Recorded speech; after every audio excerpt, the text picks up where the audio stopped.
Salve, salve turma! Estamos começando mais uma Prosa Com, hoje episódio 88, o número do infinito. Estamos aqui no Terminale, um abraço especial para Fernanda, que nos recebeu aqui de uma forma muito gentil, como sempre, né? Como sempre, já não é o primeiro episódio que a gente faz aqui no Terminale, é uma casa que a gente gosta muito e que nos recebe sempre muito bem.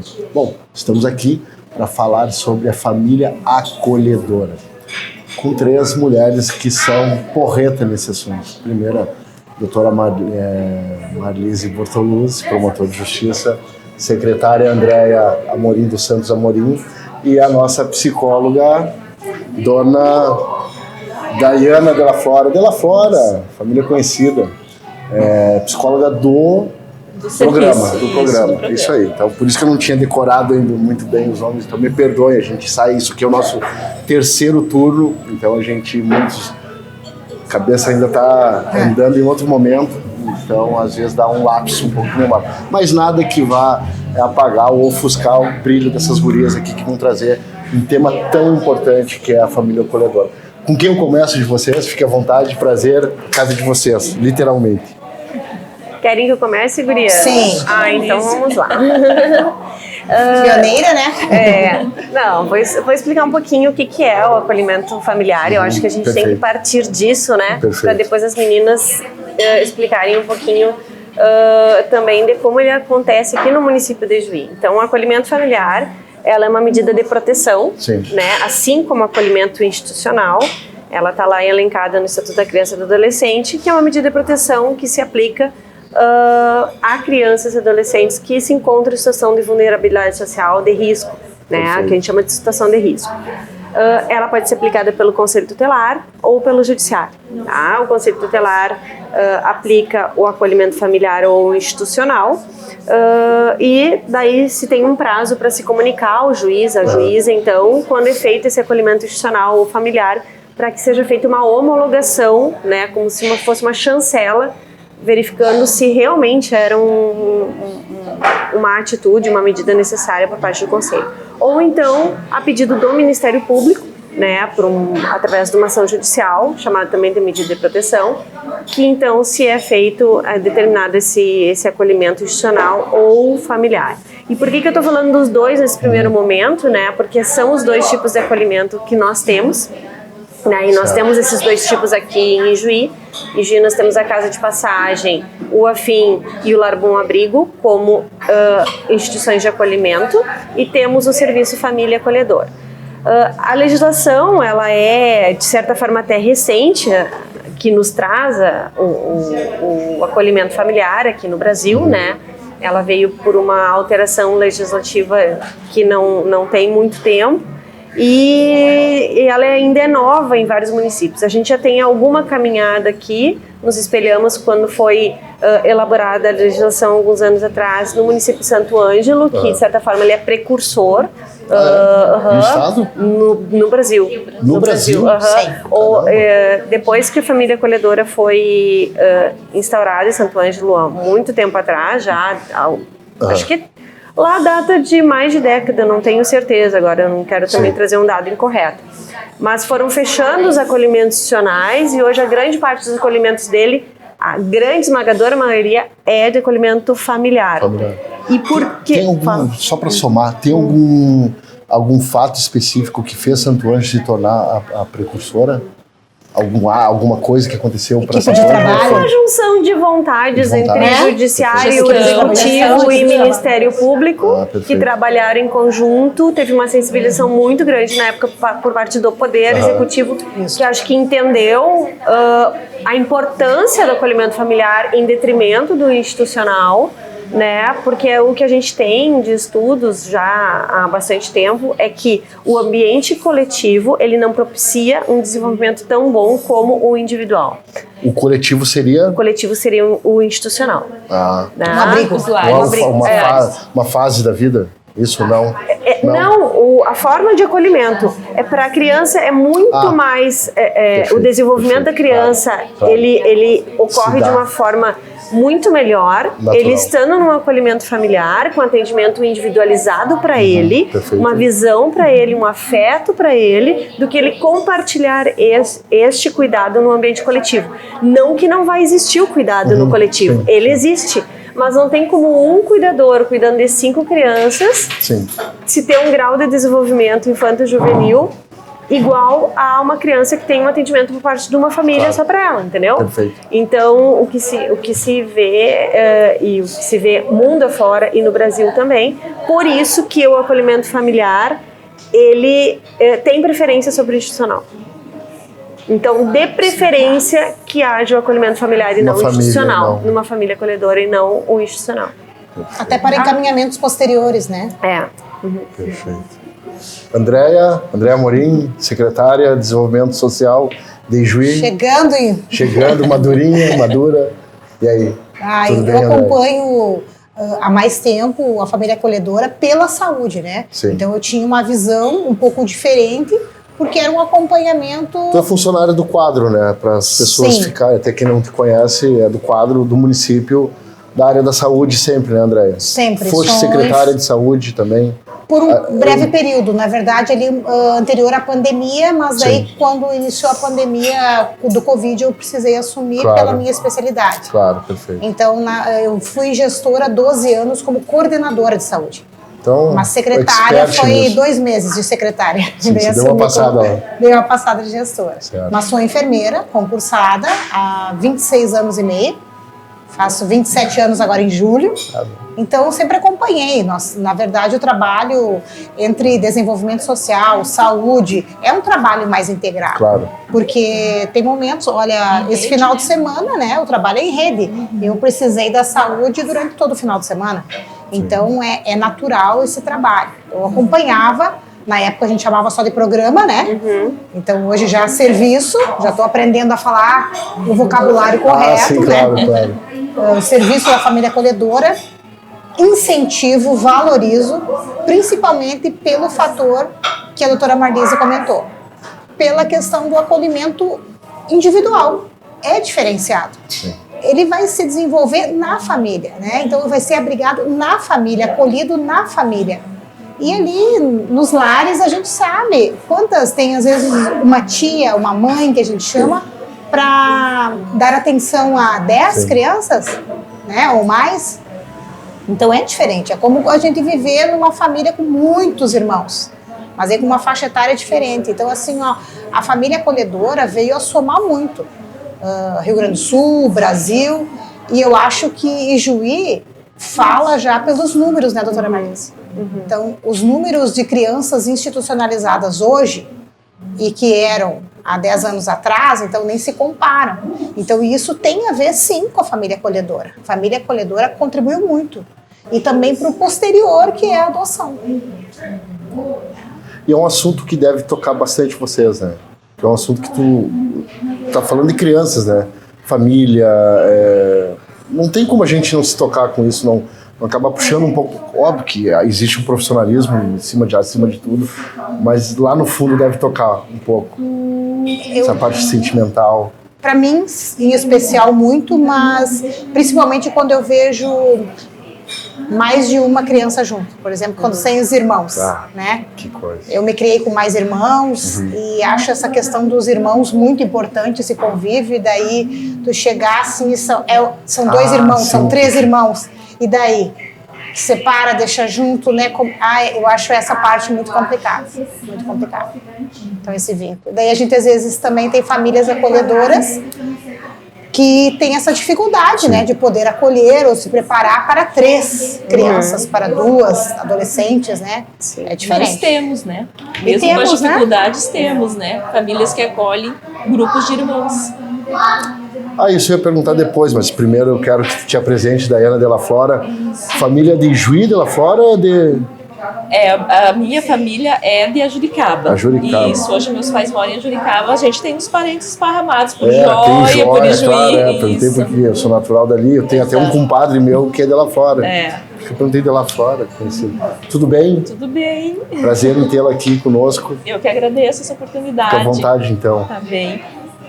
Eu vou falar um pouquinho da nossa função enquanto equipe técnica, então, né, como sou técnica do serviço, psicóloga há 3 anos, né, Sim. Então não estive no serviço desde o início, né, eu entrei depois de um tempo, e a nossa função enquanto equipe técnica, então, é captar as famílias da comunidade, né, as famílias aqui do município de Juí, para se tornarem famílias acolhedoras. Certo. E a gente faz isso, então, através de um processo, né, uma seleção, né, a gente escuta essas famílias, avalia essas famílias, né, todas as pessoas da família precisam estar de acordo com o acolhimento, e a gente encaminha, então, toda a nossa avaliação e a documentação pessoal dessa família, então, para o judiciário habilitar essa família.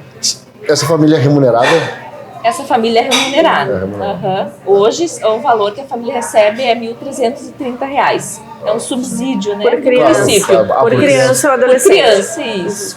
Por criança acolhida. Então, se uma família pode acolher mais de um? Só se for grupo de irmãos. Isso que tu tá falando agora. Isso. Senão um por vez, né? Sim. Pode acolher, aí depois essa criança... Porque é um tempo, 18 meses? É 18 meses? Não. Nós temos um período de até 2 anos, mas a gente revisa e pode prorrogar. Porque o que acontece, assim, a gente tem os 2 anos para trabalhar, mas pode haver prorrogação, por exemplo, de forma justificada. Nós temos, por exemplo, tentamos retorno à família natural, tentamos colocação na família extensa, não foi possível quando é uma situação muito grave, quem seja de pronto a destituição do poder familiar, nós encaminhamos. O que acontece é que às vezes a gente tem a destituição de crianças com um pouquinho mais de idade, que entram naquela faixa que a gente diz que há aquela dificuldade na questão da adoção. Então, adolescência, pré-adolescência. A partir dos 8 anos já começa a ficar bem mais complicado para a questão da adoção, ainda mais se tem CIDs, problemas de saúde mental, né, ou alguma doença mais grave, isso vai dificultando a questão da adoção. Masculino ou feminino, tanto faz? Não... Tanto faz. A dificuldade é muito a questão de haver alguma doença conhecida, diagnosticada, e a questão da idade. E então essas crianças e adolescentes elas vão ficando nos acolhimentos. Sim. E então a gente vai prorrogando o acolhimento porque a gente vai tentando a adoção e não há casais habilitados interessados em crianças com este perfil, crianças e adolescentes com este perfil. Nós temos vários adolescentes destituídos que estão na lista de adoção, mas nós não temos pessoas habilitadas para adoção nesse perfil. E onde que elas ficam, essas crianças? Acolhimento institucional familiar. Ou família acolhedora. Até serem adotados ou fazerem 18 anos. E aí se virem. Daí é feita uma organização.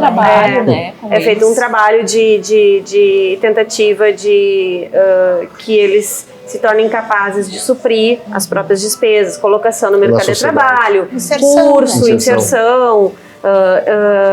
E sempre tentando incentivar a independência, né? Sim. E muitos, às vezes o município, inclusive, às vezes tem que pagar, acho que pensão por um certo tempo. As próprias instituições de acolhimento, às vezes ajudam no desligamento, ajudam ainda com cestas básicas, enfim, é feito um certo monitoramento ainda durante algum tempo. A senhora quer completar alguma questão? O serviço ele é desde 2018, né? Então a gente está completando 7 anos, né, de serviço. Que tu estás? Não, eu estou há 3. Há 3. Mas o serviço existe no município desde 2018. Certo. Que é importante, que é bem interessante falar, porque eu acompanhei desde o início. Ele começou com uma implantação bem assim modesta, né? A gente foi caminhando aos poucos. A gente teve muita dificuldade no início de conseguir as primeiras famílias habilitadas, né? As pessoas elas tinham esse um preconceito dizendo sobre a questão da afetividade. Depois eu vou me apegar e não quero, e na hora de ir embora, e daí isso é complicado. E a gente sempre explicou que o afeto é uma coisa boa. Que bom se tiver afeto, né? Porque é isso que move a família acolhedora. É o afeto que faz com que a gente cresça, que a gente se desenvolva melhor. E se tiver afeto para criança e para adolescente, esse é o intuito. ele vai se desenvolver muito mais, né? E então se começou com um caminhar de formiguinha no início, e o interessante é que daí veio a pandemia e nós tínhamos poucas famílias habilitadas, veio a pandemia, e na época da pandemia o único jeito que a gente pensou em impulsionar o serviço na época foi fazer a divulgação nas redes sociais. Criamos páginas foi criado, né, do Insta, do Face, e foi ali que deu um boom. Na pandemia, a gente conseguiu aumentar muito o número de famílias inscritas ali, a partir da pandemia. Temos quantas famílias inscritas, aptas a... 13 famílias. 13 famílias habilitadas. E que já estão no programa? E que estão acolhendo. Hoje, no momento, tem 6 famílias acolhendo. Porque não fecha o perfil, né? Das crianças que a gente tem para acolher com o que as famílias se propõem. Porque senão, sempre que fecha o perfil, a gente migra do acolhimento institucional para o familiar, a criança e o adolescente. E essas famílias, elas são constituídas, para a gente ter uma base do que é, se vocês podem falar, é óbvio, claro. Essas famílias, elas são constituídas marido, mulher, filhos, marido, mulher e sem filhos. Todas as formas de família, né? A gente tem casais, né, homoafetivos que acolhem. Temos senhoras sozinhas, viúvas, né, mulheres solteiras, né? Então não existe uma regra, tem que ser, né, um padrão de família, né? Tem alguns requisitos que estão na legislação, tem que se fazer uma avaliação psicossocial, né? É feita a avaliação tem que morar no município, né? Sim, claro. Mais de 1 ano, tem que ter mais de 21 anos de idade, ter idoneidade física, né, e moral, né? Então, são esses os requisitos. Os pré-requisitos. E a equipe vai acompanhar a família. Se não vai largar. Então, não. Ela vai acompanhar. Hoje, a nossa equipe é composta pela psicóloga Daiane e pela outra assistente social, que é a Daiane. São duas Daiane. Mas elas são as profissionais, elas vão acompanhar tanto a família que está acolhendo, como a criança e o adolescente, e também a família ao qual as crianças... Família natural, né? A família natural, se não houver a instituição, a família da origem, se ainda tiver possibilidade de reintegração. E há essa... É natural isso acontecer, esse processo? Bom, a criança vai, quando que ela sai? Vamos começar. Quando que ela sai da família natural dela? Quando que ela é retirada de lá? Quando tem alguma situação de risco mais grave. Problema, drogadição, alguma coisa assim, violência abuso, física, sexual.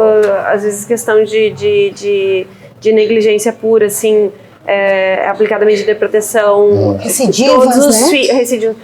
Vários filhos não estão na escola e deveriam estar fazendo um tratamento de saúde mental e não vão, e também é descumprido outras questões, assim, por exemplo, o pai ou mãe alcoolista somado a tudo isso, e daí a rede já trabalhou, aplicou, fez de tudo, aplicou as medidas, fez de tudo no sentido de proporcionar esses atendimentos, e não há procura, sensibilização pelos pais, nesse sentido de suprir isso dos filhos. Então são N fatores, né? E no momento que é retirada essa criança da família natural e vai para uma família acolhedora, é natural acontecer esse processo da família se dar conta, eu tô perdendo meu filho, ela se regenerar, digamos assim, entre aspas, e acolher de volta o filho.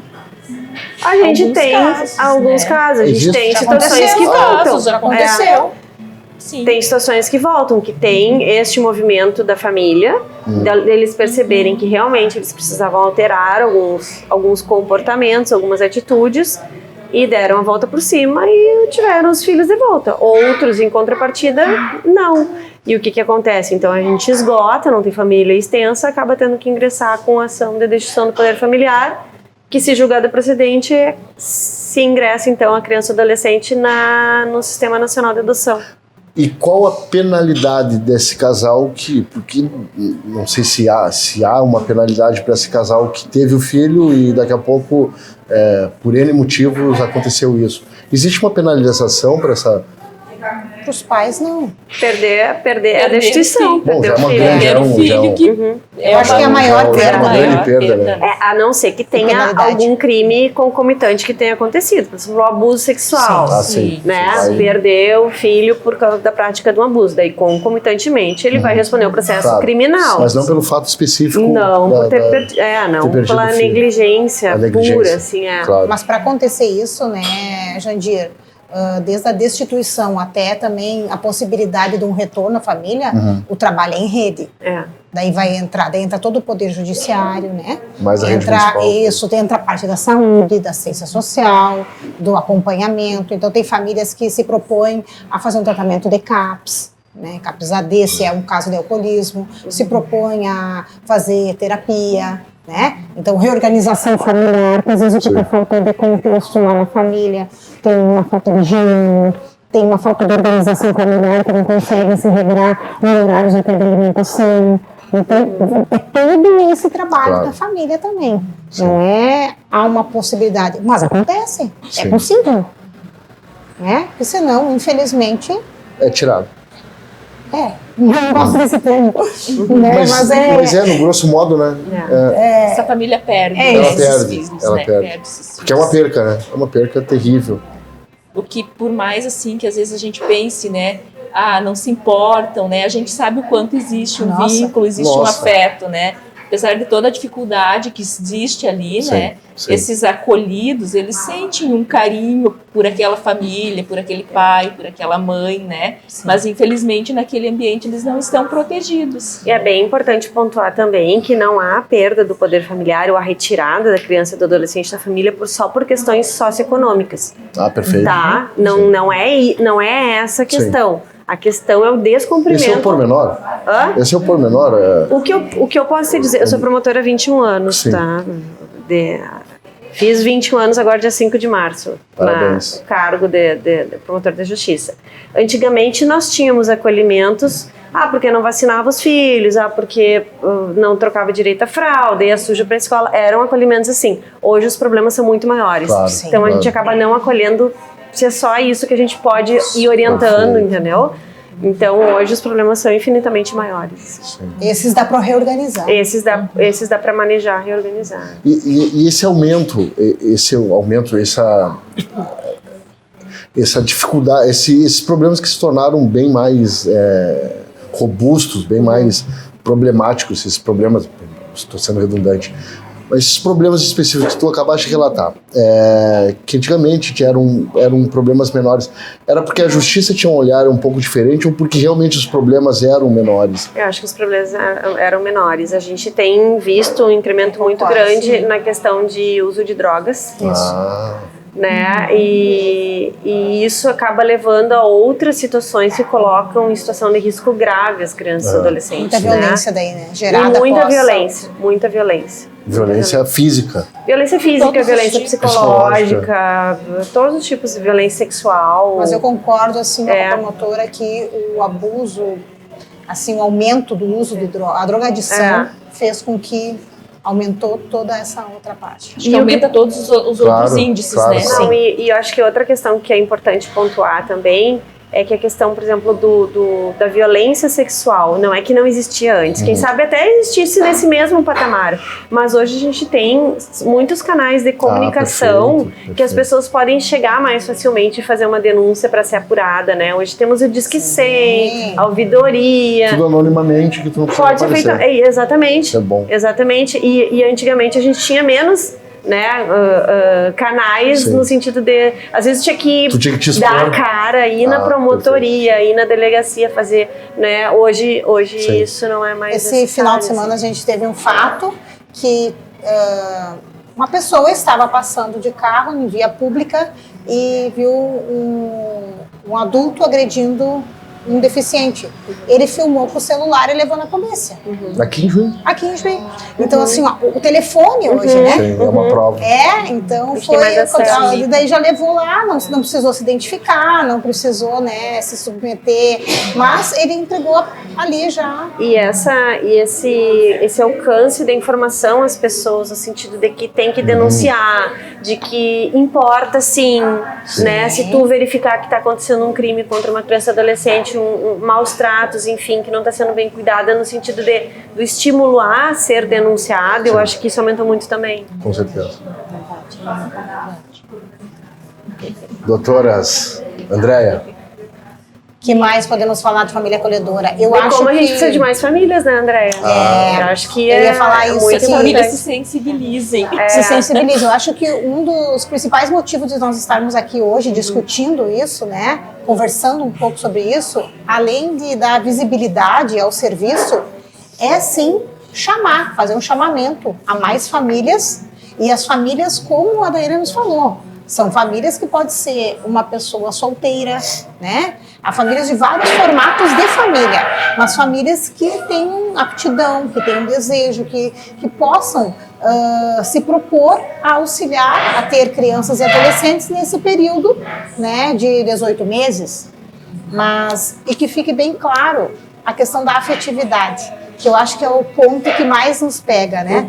Eu mesmo tinha muito medo de falar sobre isso e fui estudar. Sim, claro. Porque eu dizia, mas eu vou criar um vínculo, e daí como é que eu vou tirar o vínculo? Mas a criança vai ter vínculo, né?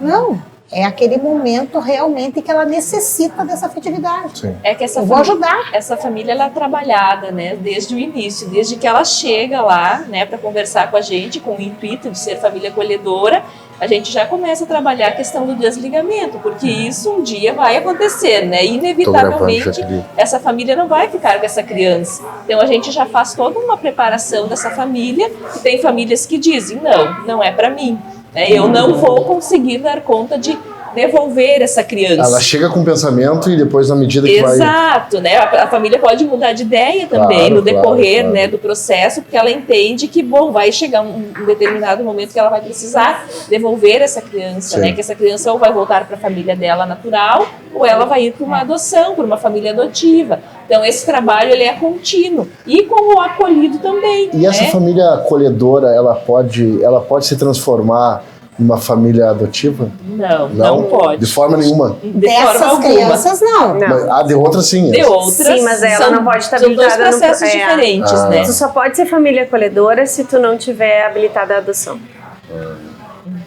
Posterior, se se desligar do serviço da família acolhedora. Uma coisa interessante. E não tem nada que impeça também que depois que esse adolescente fizer 18 anos, esta família adote. Porque daí teve um período que foi rompido. Que legal. Já teve algum caso desse? Acho que não, né? É que nós não temos, acho, esse período ainda. Perfeito, não tem período. 2018, né? Nós ainda não temos 8 anos, e geralmente nós já tivemos adolescentes mais, assim, com 16 anos. A gente já teve adolescentes que fizeram 18 anos em família acolhedora, mas por uma opção, então, do adolescente, né? Ele que saiu. Agora eu vou tocar vocês na parede. Agora. Família, os critérios que fazem com que vocês consigam identificar numa pessoa solteira, sozinha, tá? Que ela está apta a ser pai ou mãe, ok? Acolhedor ou acolhedora. Acolhedor ou acolhedor, mas enfim, vai ser o pai e a mãe por esse período. Olha, eu estou tentando ver como é que eu vou conseguir formular isso. Olha quanto importante é para vocês isso. Vocês conseguem identificar que às vezes tu tem uma pessoa que consegue ser pai e mãe, e muitas vezes na sociedade não se identifica sequer, talvez pelos moldes da sociedade, que a família perfeita para educar um filho tem que ser o pai, a mãe, a avó, o tio, o cachorro, o papagaio.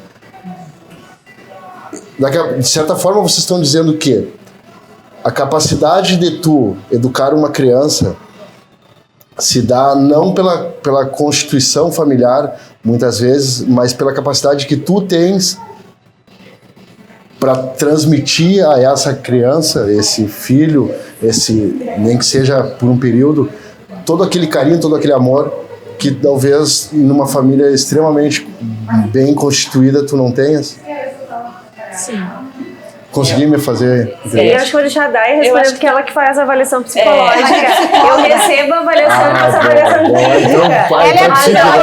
Ela pode falar sobre as várias formatações de família hoje também. Uma vez, né, eu fazendo um curso, porque eu entrei crua no serviço, né, eu só ouvia falar, e aí fui me capacitar, fui estudar, né, fui ver o que era falado sobre isso. E eu escutei uma pessoa falar, que agora não vou lembrar o nome, né, que a equipe, então, a equipe técnica, né, ela teria que confiar nessa família, nesse acolhedor, o tanto quanto fosse para entregar um filho, né? Então, você entregaria teu filho para essa família cuidar, e isso, assim, tipo, me marcou muito, porque eu tenho filhos, né? Então, eu sigo muito isso, né? A gente faz uma avaliação muito criteriosa da família, né? A gente faz visitas, a gente ouve essa família muitas vezes, a gente vai pesquisar os antepassados, né? Toda a questão da infância dessa família. É muito criterioso, né? Então, assim, por isso, talvez que a gente não tenha tantas famílias, né? E talvez por isso a gente não habilite todas as famílias, né? A gente já chegou famílias para nós que a gente não habilitou, né? Porque a gente precisa de números, sim, precisamos, né? Mas eu tenho que saber aonde eu estou colocando essa criança, né? Esse adolescente, aonde ele está, porque eles têm que estar protegidos lá. Porque ele já saiu de uma família onde ele não tinha proteção. Então, como é que eu vou colocar ele num lugar para ele não ter proteção? Sim, continuar sem a proteção. Então, isso é muito importante, assim. E é difícil, né? É bem difícil para a gente, enquanto técnico, né? Enquanto ser humano também, você poder dizer, não, aqui você vai estar bem, né? É um compromisso bem grande. Porque por mais números que vocês vejam em papéis, que isso e aquilo, que da pessoa... muito se dá no dia a dia. Exato. Né? E às vezes tu acertar ou errar é uma linha muito tênue, imagino eu. E a gente já teve algumas situações que não deram certo, né? Infelizmente acontece, né? Sim. Da família não dar conta, né? De ter alguma coisa ali na relação com o acolhido que não fechou, não bateu, filhos, né? da família natural, sabe, né? Na questão de adaptação. Sim. Né? Porque é um irmão chegando na família. Chegando. Tem que dividir as coisas, né? Então, dividir o tempo, dividir os objetos, o espaço.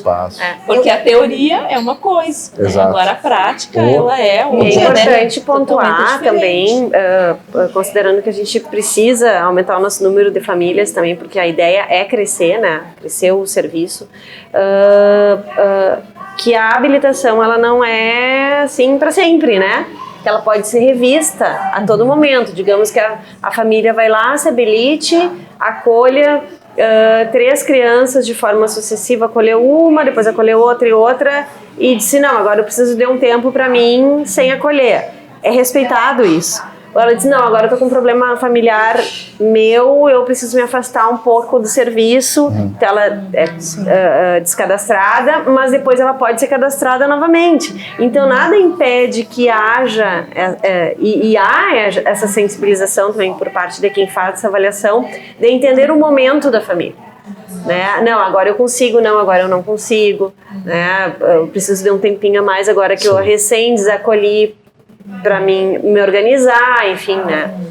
Então também há esse tipo de avaliação. E a família também entendeu o seu momento, né? Sim. As pessoas entenderam o momento, que às vezes não... Por isso que eu acho que não tem o individual, né? Se é um casal, se é 2, se é uma pessoa. Eu acho que é toda uma avaliação de contexto também, né? Claro, e de momento. E de momento. E acho que é um período. Acho que é importante frisar, assim, também, né, que a família ela tem a possibilidade de escolher o perfil de criança. Tem. Né? Então, por isso que assim, tu tá falando que tem uma sobrando que não é importante porque, né, e a gente também cuida muito isso, né, quando vai colocar uma criança em acolhimento, a gente cuida, se tiver um adolescente lá na família, 14 anos, a gente não vai colocar uma menina adolescente lá, né, então a gente tem que ter esses cuidados também, né. E a família tem essa possibilidade de dizer, não, eu acolho, mas eu vou acolher só menina, ou eu vou acolher só até 8 anos de idade, só bebê, né? E hoje o que tem na fila de espera? Menino, menina, idade... Para ir para a família acolhedora? De tudo. De tudo. Só não tá fechando os perfis das famílias que a gente tem. Tem bebê? Bebê não temos, né? Não, bebê todo mundo tá querendo. Bebê todo mundo quer. Não temos bebê. Bebê todo mundo quer? Todo mundo quer bebê. Quer e os bebês que vão eu para acho. família acolhedora, eles ficam só 3 meses, porque aí eles vão para adoção. é mais eles rápido. Claro, mais voam, rápido. né? É mais Doutora rápido. Marisa, eu acho que nós temos uma família com 3 irmãos, né? Temos, né? Eu tô que com meus lembrei. dados, quando eu fiz a inspeção lá, que o Ministério Público faz inspeção no serviço de acolhimento familiar e e institucional a cada 6 meses. Uma vez no semestre, depois no outro semestre também. E fora a inspeção ordinária que a gente vê nos processos, enfim, as audiências concentradas, que são a cada 3 meses que nós fazemos a revisão dos casos, de todos acolhidos. Agora, dia 17, né? A gente tem, 17 de março, nós temos as audiências concentradas, que nós chamamos, que são feitas no Poder Judiciário, que a gente faz a revisão de todos os casos de acolhimento. Ver se consegue migrar alguma criança ou adolescente para família acolhedora, ou se há possibilidade de desacolhimento e a volta para a família natural, ou se a rede aponta pelo ajustamento da destituição do poder familiar. Então a gente faz essas revisões de casos. Ó, acho que eu não tenho por idade aqui. Tenho só pela faixa, né? Eu tinha 10, anotado 10, nós estamos com 8, né? 8. De 2 a 5 anos nós tínhamos 3, de 6 a 11, 3 crianças e adolescentes, 3 crianças, de 12 a 15, 3, e de 16 a 18, 1. Bebês a gente não tem. 6 meninas, 4 meninos. E nem institucionalizados, né? Os lares também não tem bebê. Acho que a menorzinha que tem que já saiu do menino lá. Não lembro 2 agora. aninhos. É pouco. Bem pouca criança mesmo. Meu Deus. O que é pior para vocês? Aí entra psicóloga também, muito psicóloga, essa pergunta. Porque tudo isso gera um trauma. Troca de casa, briga, isso aqui são coisas que daqui a pouco lá na frente vai aparecer para a criança. Esse período que ela está nessa... Porque por mais que tenha uma família maravilhosa acolhendo ela, houve uma ruptura, né? Houve essa ruptura. O que é pior, ou menos pior? Essa família, ela ficar muito tempo pipocando de cá para lá na família acolhedora, ou já ir de vez para uma adoção, ou para uma adoção já, porque existe casos também de adoção, imagino, que não deu certo. Adoto e não dá certo. A gente tem situações e situações. A gente tem situações em que a própria gestante, assim, que ganha o bebê, ela faz a entrega espontânea, né? Eu não tenho como ficar. Nasceu, não tem como ficar. Não sei quem é o pai, ou o pai e a mãe entregam. E daí a gente tenta entregar direto para quem está na fila de adoção para não fazer o acolhimento. Isso. Já para ter essa... para não ter essa reda. O bebê vai para a família, vai para o acolhimento, depois vai para a família que vai adotar. Não, a gente tenta entregar direto para o casal habilitado. Na medida do possível, que não claro. haja, né? Claro. Mas tem situações que isso não é possível, porque tem que respeitar todo um processo de destituição do poder familiar, que quando não há essa entrega espontânea, tem todo um procedimento a ser seguido, né? Já fico processo judicial. Porque daí tu falaste, ele tem um de 18 anos, na faixa de 15 a 18, e tem outros mais novos. Eu acho que mais nesse sentido que eu gostaria de perguntar, é óbvio que essa criança de 18, esse pré-adolescente jovem de 18 anos, ele não necessariamente, não sei se isso é um fato, ele se torna mais... Ele tem uma carga maior de um histórico de passagem do que uma criança de 13, 12 anos. Nem sempre, né? Depende das vivências, né? Depende das experiências de cada um, né? Porque a gente tem crianças que ficam institucionalizadas por muitos anos, né? Sim. E levam de boa. Que dizer, dentro do não, possível. tem seu prejuízo, né? Tem seu prejuízo. O ônus existe. Tem seu prejuízo. O que a gente avalia é que é um prejuízo menor do que ela estivesse na família natural sendo maltratada e tendo seus direitos violados. Isso, perfeito, era isso. E a rede está aí para minimizar o máximo possível todo esse sentimento da criança, correto? Tanto é que cada entidade de acolhimento também tem a sua equipe técnica, né? Perfeito. Que faz esse O monitoramento. intuito é a proteção da criança e do adolescente. Sim. Mas isso não quer dizer que não vão também tentar pela família. Sim. Vão também olhar pela família. Tentar, de alguma forma, reorganizar. Tanto a nossa Constituição Federal como o Estatuto da Criança e do Adolescente fala que a gente sempre tem que tentar a reintegração. Isso. Primeiro passo. O primeiro passo é tentar a reintegração, se possível, né? Sim. Porque às vezes não é possível. Às vezes tem um fato tão grave que a gente de pronto já ajuiza a destituição no poder familiar. Eu te dou um exemplo muito franco disso. Para mim, é das piores violações que tem a bebês é a mãe usuária de crack, usuária de drogas, usando drogas durante toda a gestação para um feto que não tem condições de se defender. Porque você alimenta daquilo. Defender e reiteradamente internada, foge, não aceita tratamento, não protege, né, o nascituro. Então é o típico caso que quando nasce eu já ajuizo a destituição, já peço acolhimento e já ajuizo a destituição. Na hora. Na hora, ainda mais se há repetições, que nós temos algumas gestantes aqui que fazem isso, já fizeram Aqui, mais de uma Júlia? vez, sim.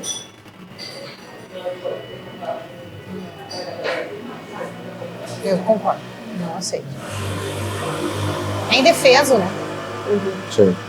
Nós estamos também com um projeto de lei em andamento, que já era um pedido, uma meta já para esse ano, para 2025. Então já está, logo que eu entrei, já conversei com a equipe estava já organizada para isso. Então a gente vai ter logo novidades aí com a guarda subsidiada, que não deixa de ser um braço da família acolhedora, né? Claro que vamos ter uma equipe específica para trabalhar com isso. Uma lei municipal? Sim. Opa. Para que daí tenham famílias que elas também sejam remuneradas, mas que trabalhem se você é teu parente. Tá. Né? Se essa criança ou esse adolescente for de vínculo sanguíneo teu. Então, por isso que a gente chama dessa forma, né, de guarda subsidiada. Tá. É mais ou menos o mesmo período, é trabalhar como uma forma de família acolhedora, mas dentro de uma família consanguínea.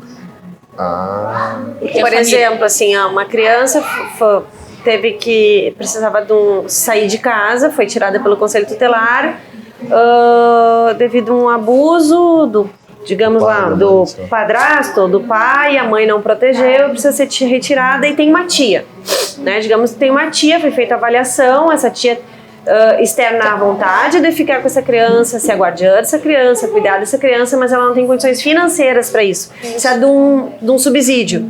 Essa é a guarda subsidiada. O município, ao invés de fazer o acolhimento adicional familiar desta criança, dela estar sob modalidade de acolhimento, vai auxiliar com um certo valor para que essa tia, que tem um vínculo já de afetividade com essa criança, porque faz parte da família extensa, fique com essa criança de forma remunerada. E o tempo? Daí vai a avaliação, porque pode ser que a família natural nunca se reestruture. E ela pode ser que ela fique... Isso vai prever a lei. Sim, mas daí a questão do custeio, provavelmente até uma faixa etária dos 18 anos. Geralmente dessa forma daí que na legislação vai acontecer.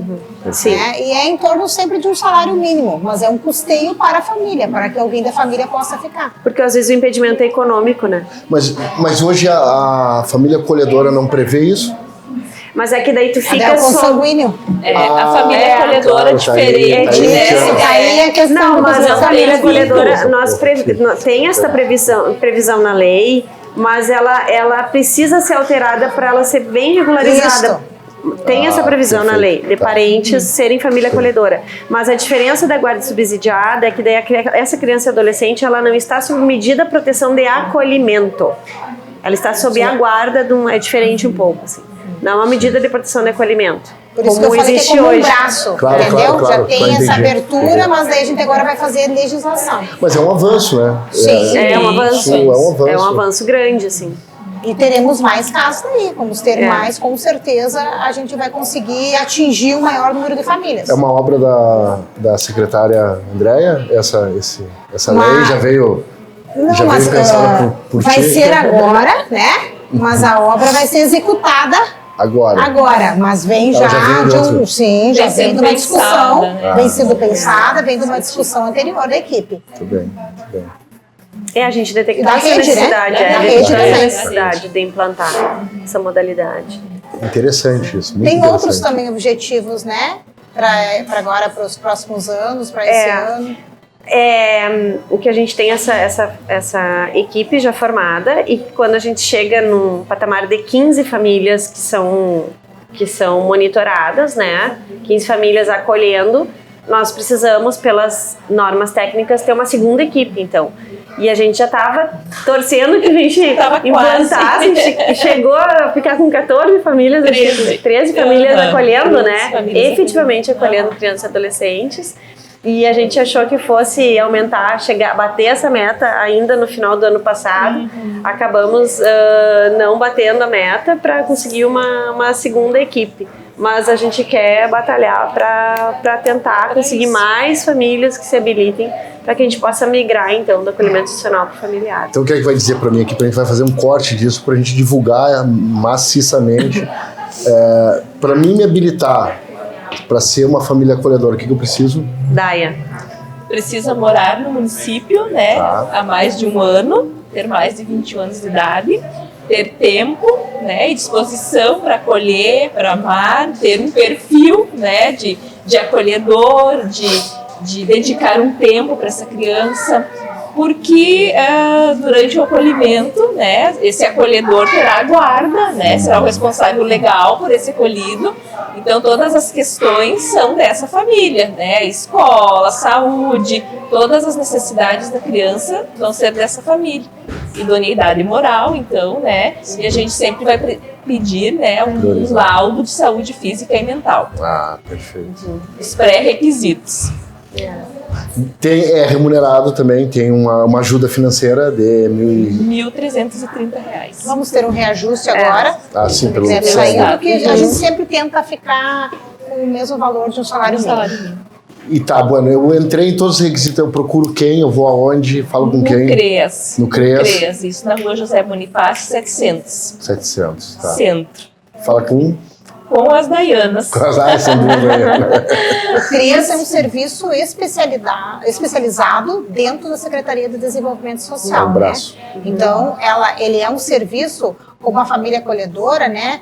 Ele já é um serviço de alta complexidade. Assim como tem na saúde baixa, média, alta, que hoje tem outros termos, na assistência social também a gente trabalha com isso.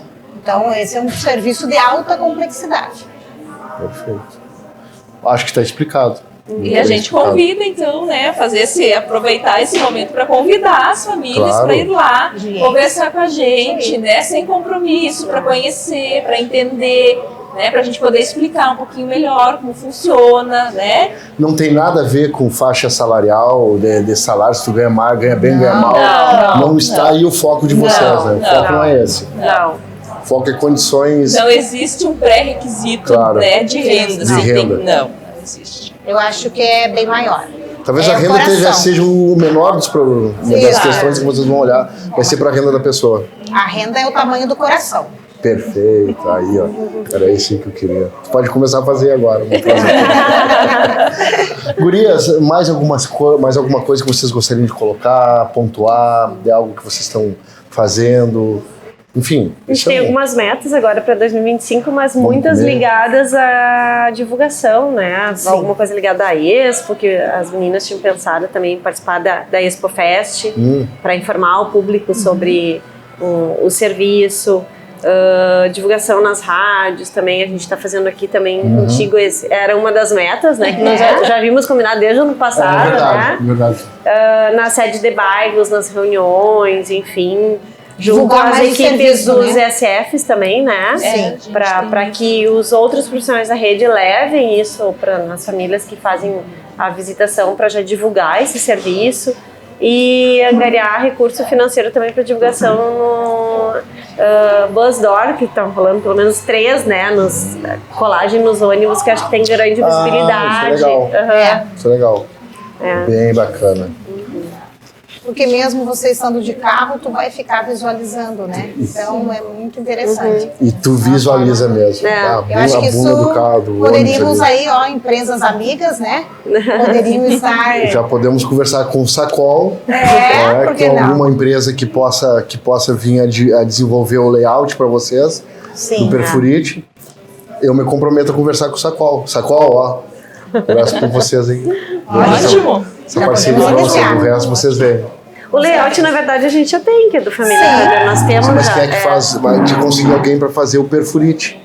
O adesivo, tem que né? produzir o adesivo, mas o layout nós já temos. O adjunto de desenvolvimento social. Tá aí, ó. Inclusive foi uma votação da comunidade, né? Explica um pouquinho isso é bem interessante, Jandira. O logo, o né? nosso logo foi uma votação da comunidade. É um coração e o pai e a mãe, uma família. Uma família acolhendo. Foi feita uma votação, então, né, com a comunidade. A gente teve algumas sugestões de logo e esse foi o vencedor. Foi em parceria com a FAGEP. Foi. Isso. Que bacana. A gente podia ter colocado esse logo no card. Que nem a gente divulgou ainda, né, o card. Mas pode usar, então. Você tem um logo só, posso né? mandar?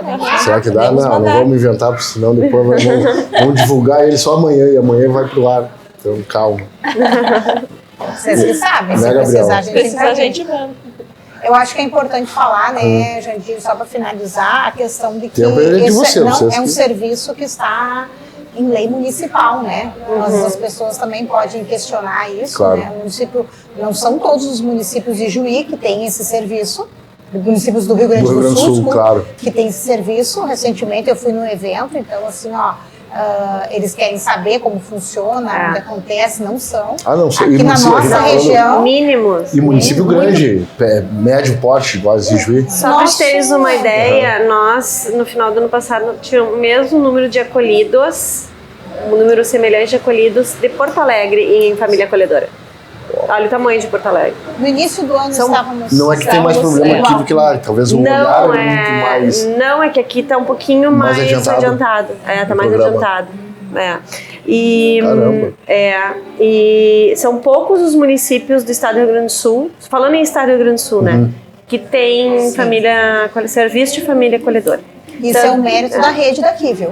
A rede da infância e adolescência daqui, que é coordenada pela... Consequentemente por pessoas, né? Porque atrás da rede, atrás de um programa, existem pessoas. Claro. E essas pessoas são interessadas. Porque um programa puro e simples no papel, se não tiver pessoas extremamente interessadas, não sai do papel. É isso? Não sai. Acho que aqui literalmente vestimos a camiseta, né? Literalmente. É uma rede de proteção diferenciada que existe há muito tempo e parece que a coisa meio que flui automaticamente, assim, né? Com uma naturalidade, assim. Claro que às vezes a gente tem que fazer alguns ajustes. Claro, normal. Isso é natural, né? Eu digo que as reuniões de rede são importantes porque a gente não tem como alcançar a perfeição. A gente vai sempre ajustando. E isso é absolutamente normal. Natural. A gente ia ajustando, né? Conforme descarrilha um pouquinho, vamos voltar pro nosso caminho ali para ir ajustando isso que importa. Natural, porque a rede é composta por pessoas. Claro. Né? Que são falíveis. Exatamente. Erram, acertam, mas errando que vão ajustando. A gente sempre tem a boa intenção. Claro, exato. Né? Sempre tem a boa intenção, sempre pensa em acertar. Doutora, e isso, tu lidas com vários casos de todos os tamanhos e formas, mas esse, talvez, o motivo que fez vocês abraçar realmente isso é em relação a esse assunto que toca a gente, que é a criança. Foi um dos fatos que fizeram que vocês pegassem com zelo. Óbvio que devem pegar tudo aquilo que vocês pegam que compete a vocês tocam com maestria. Mas esse específico da família acolhedora, eu já perguntei para a Andréia, a secretária, me volto a perguntar para ti. Porque me toca isso. Não sei se porque eu tenho um filho pequeno agora e me incomoda, tipo bicho, mas não com ele. O fato de ser uma criança, um jovem, um pré-adolescente, isso toca vocês de alguma forma no íntimo de vocês, porque de certa forma vocês se colocam, se tem empatia, se colocam no lugar de um lado, de outro. E isso motiva vocês quando as coisas dão certo, quando tu agora tocaste ali, que é um programa que está dando certo por pessoas que fizeram isso acontecer, que não é em todo estado que isso acontece, municípios de médio porte, médio, grande porte, Juí é médio porte, não são todos que têm essa rede tão vultuosa, tão promissora. Isso, de certa forma, entusiasma vocês? O que eu tenho para dizer que é da minha pessoa, o que acontece é que tem algumas áreas específicas que tu tem que ser vocacionada. Isso aí, perfeito. Tu tem que gostar daquela área para a coisa dar certo, né? E a infância e a juventude é uma delas. Tu não tem como tu trabalhar na infância e juventude se tu não gosta da infância e juventude, porque é muito complicado trabalhar na infância. Não tem uma fórmula mágica como tem, por exemplo, num processo criminal que tu segue um roteiro. Fórmula lógica. Né? Tem um procedimento que tu vai seguir. Nos da infância não tem, porque cada caso é um caso, porque cada formatação de uma família é uma situação diferente, porque cada criança e adolescente é diferente. Então não existe uma fórmula mágica, vamos fazer sempre assim. Não, tem que analisar cada caso. E tu precisa de pessoas que sejam vocacionadas para trabalhar com a infância e juventude. Isso. E quem sabe isso dê certo aqui, primeiro porque nós temos pessoas comprometidas ou que tentam ser comprometidas dentro da rede de proteção. Sim. Né? Segundo lugar, são pessoas vocacionadas hoje, tanto a doutora Maria Luísa no juizado da infância e juventude, que também adora a matéria, como eu, que também adoro a matéria. Eu amo a infância e juventude, adoro trabalhar na infância e juventude, e isso faz com que tu passe esse entusiasmo também para as outras pessoas. E quem não gosta, não suporta muito tempo, pede para sair. Pede para mudar de lotação, né? Enfim, ir para outra secretaria, trabalhar com outro perfil, enfim. Então, eu acho que é um somatório de fatores. Eu digo que isso vai além das entrelinhas, isso aí está além das entrelinhas do contra-cheque quando a gente recebe. Vocês fazem um além, um mais. É isso que eu acho bacana e era isso que eu queria ouvir da doutora. E a gente gosta muito de trabalhar de forma preventiva. Primeiro, porque tu previne problemas, né? Sim. Tu previne violações de direito.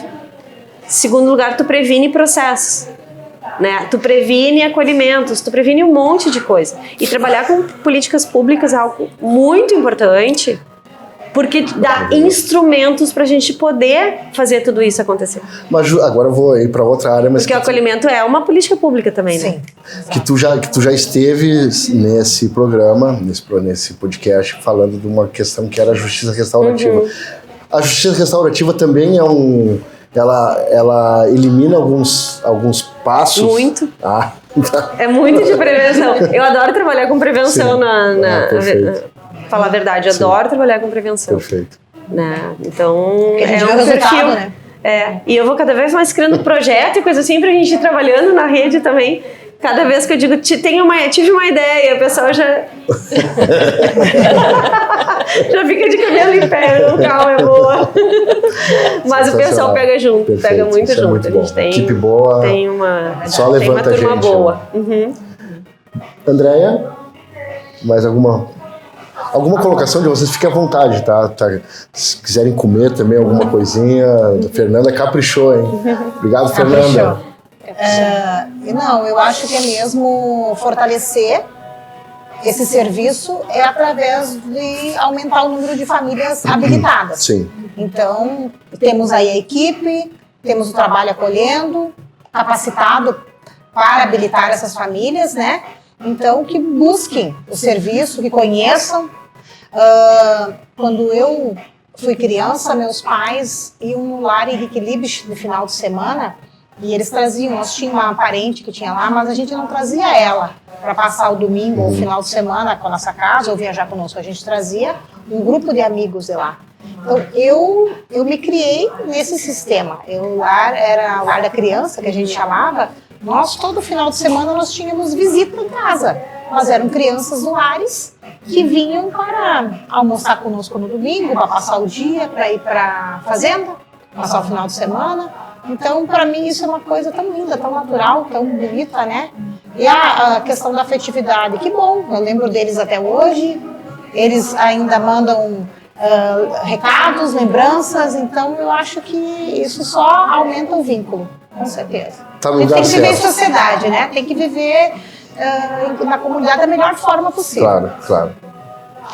Bom, eu quero dizer então para as famílias, né, para as pessoas que estão pensando, que vêm mesmo nos procurar, né, que a questão essa questão do afeto, eu vou me apegar, né, que não se prendam nisso, porque isso é o mais importante, né, e o que essa família faz por essas crianças não tem preço, e é uma troca, né, porque as nossas famílias acolhedoras, elas relatam o quanto elas ganham por serem famílias acolhedoras, né, então que às vezes é muito mais para elas, né, do que para as crianças, né? Então é uma troca de carinho, de afeto, né, que faz diferença na vida das pessoas. Bem, parabéns para vocês, viu? Parabéns. Fazem o que muita gente gostaria de fazer, ou outras pessoas estão em cargos, mas são simplesmente encargos, não tem esse algo a mais. E isso que a doutora falou, e que a Andréia se viu também dentro disso aí, psicóloga também, exatamente isso, fazer o algo a mais. Muitas vezes a gente é contratado por alguma coisa e faz exatamente aquilo que diz na entrelinha, a gente fechou esse acordo. Não, mas tu pode fazer algo a mais. E esse algo a mais que vai nos diferenciar e vai fazer aquele trabalho ficar de uma forma maravilhosa. É isso que vocês estão fazendo. Parabéns. Parabéns, Ijuí. Parabéns, Prefeitura Municipal. Parabéns à rede. Parabéns ao Judiciário. Parabéns a todos vocês que fizeram, que fazem desse trabalho aí magnífico e trazem, né, para as crianças aí o melhor caminho aí, que, se Deus quiser, elas possam trilhar, né, da melhor forma possível. Mais alguma coisa que vocês gostariam de falar? Acho que era isso. Eu acho que é isso. Tem alguma data especial, algum evento que vai ocorrer da família acolhedora? Vocês têm aniversário? Temos o dia do encontro, né? Que é o dia do encontro. Que dia? Agora em maio, não sei. Mas vai ter um evento, alguma coisa? Vai, tá. sim. Bom, isso aí depois a gente divulga, então. Sim.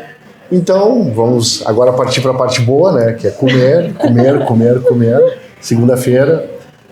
Agradeço a vocês mais uma vez a presença, o aceite de estar aqui. Na verdade, fui eu que aceitei, a doutora Marlise que me intimou, né? E eu disse, não, vamos lá, porque são assuntos que tocam, são assuntos legais, são assuntos que contribuem para a nossa sociedade, e é para isso que esse podcast está aqui. Não para mais nada. Obrigada por essa conversa. Obrigada por disponibilizar esse espaço. Estou sempre à disposição de vocês. A Andréia já vai estar aqui em outro dia, porque ela é das gurias do rubro. Ela está de cabeça inchada um pouco, perdemos duplamente, né? Lá em Erechim e perdemos no Grenal. Gremista também, doutora. Também. Gabriel, gremista. Calma, que ainda temos jogo pela frente. Não dá para entregar os pontos ainda. Não, e o Rubro foi vice-campeão, tá legal também. Ótimo. E classificou para a Copa do Brasil? A Copa do Brasil ainda não. Não? Não, só a série para o ano que vem, Série D está confirmado. A Copa do Brasil agora depende da dupla Grenal. Essas mulheres, elas fazem tudo isso que nem bombril. Uma joga bola, outra joga vôlei, beach, tênis, pádel. Sabe que eu tenho uma raquete de pádel até hoje, ela me olha, eu fiz uma aula, nunca mais fiz. Tá lá, Pessoal, muito obrigado pela presença de vocês aqui. Às 3 eu estava olhando para lá, mas a presença de vocês. Muito obrigado a vocês que estão aqui nos assistindo. Desejo a todos uma ótima semana, que seja uma semana extremamente profícua e que tudo aquilo que a gente almeja, a gente consiga dentro do possível, né? E que sejamos felizes. Fundamental. Um beijo para vocês, até segunda que vem. Tchau, tchau.